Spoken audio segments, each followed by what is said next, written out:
Hello বন্ধুরা, আমি সংহিতা। আমার চ্যানেলে তোমাদের সকলকে স্বাগত জানাই। আজকে আগের দিন আমি তোমাদের কৃপা হত্যা বা করুণা নিধন নিয়ে আলোচনা করেছিলাম।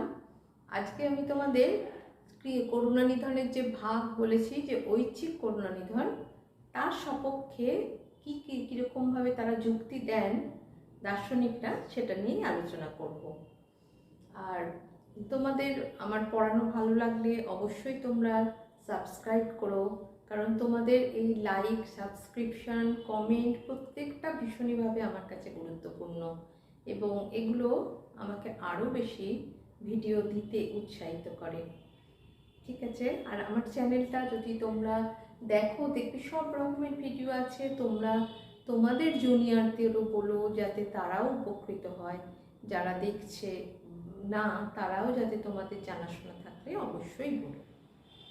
তাহলে চলো, কি বললাম আমি, করুণা নিধনের পক্ষে যুক্তি কি, মানে ঐচ্ছিক করুণা নিধনের পক্ষে। তা এই যে আগের দিন তো আমি বলেছিলাম যে করুণা নিধন মানে যখন নিজের মানে সচেতনভাবে কোনো ব্যক্তিকে আর কি যখন যন্ত্রণা সহ্য করতে না পারায় তাকে চিকিৎসক তাকে তার হত্যা করে, মৃত্যু ঘটায়, সেটাকেই বলা হয় করুণা নিধন বলেছিলাম। মানে করুণা বশত তাকে নিধন করা হচ্ছে, সেই জন্যই করুণা নিধন। তা তিনটে ভাগের মধ্যে ঐচ্ছিক করুণা নিধন ছিল একটা অন্যতম। তা এই যে ঐচ্ছিক করুণা নিধনে কি বলেছিলাম, যখন স্বেচ্ছায় কেউ, নিজের ইচ্ছায় যখন কেউ যন্ত্রণা সহ্য করতে না পেরে চিকিৎসককে অনুরোধ করে তার জীবনের অবসান ঘটানোর জন্য। তা কিন্তু কথা যে কোনো এমনি সাধারণভাবে কোনো ডাক্তার যদি কোনো রোগী সে যন্ত্রণা সহ্য করতে পারছে না বলে তাকে মানে সেইভাবে ওষুধ দেয় যাতে তার জীবনের অবসান ঘটে, সেটা কি যুক্তিসম্মত? এটা কিন্তু আমাদের দেশেও অন্তত যুক্তিসম্মত নয়। কারণ কি, আমাদের দেশে সেই ধরনের আইনই হয়নি। এইবার সেক্ষেত্রে কি হবে, ডাক্তারের কিন্তু যদি সেরকমভাবে কেউ জানে, ডাক্তারের তার শাস্তি হবে। তা কাজেই সেই জন্য ঐচ্ছিক করুণা নিধন যে কতটা যুক্তিযুক্ত সেটা নিয়ে কিন্তু যথেষ্টই মানে সন্দেহ আছে। তবে বলা হয় যদি কেউ ধরো নিজের মত, যখন সে সুস্থ মানে যন্ত্রণায় সে খুবই হয়তো কষ্ট পাচ্ছে কিন্তু তার বিচার বুদ্ধি লোপ পায়নি, এরকম ব্যক্তি যদি তাও ঐচ্ছিক করুণা নিধনের কথা বলে তাহলে তাও সেটা যুক্তিসম্মত।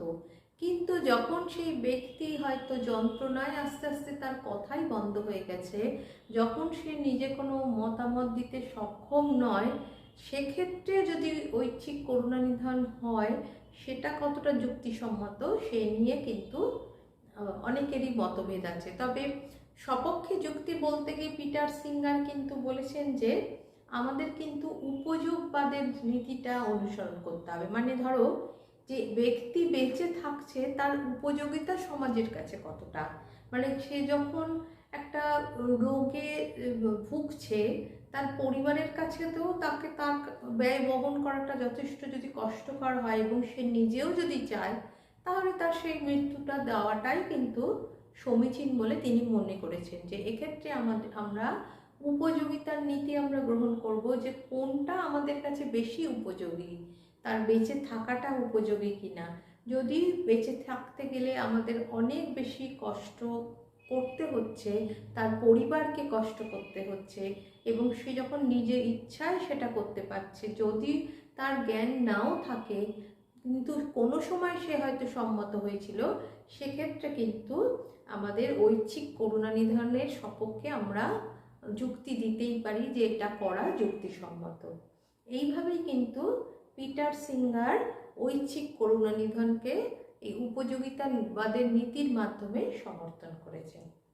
ঠিক আছে, এগুলো সব ছোট ছোট জিনিস, কারণ একসঙ্গে দুটো তিনটে মিলে একটা হয়তো 10 নম্বরের দেয়া হয়ে থাকে।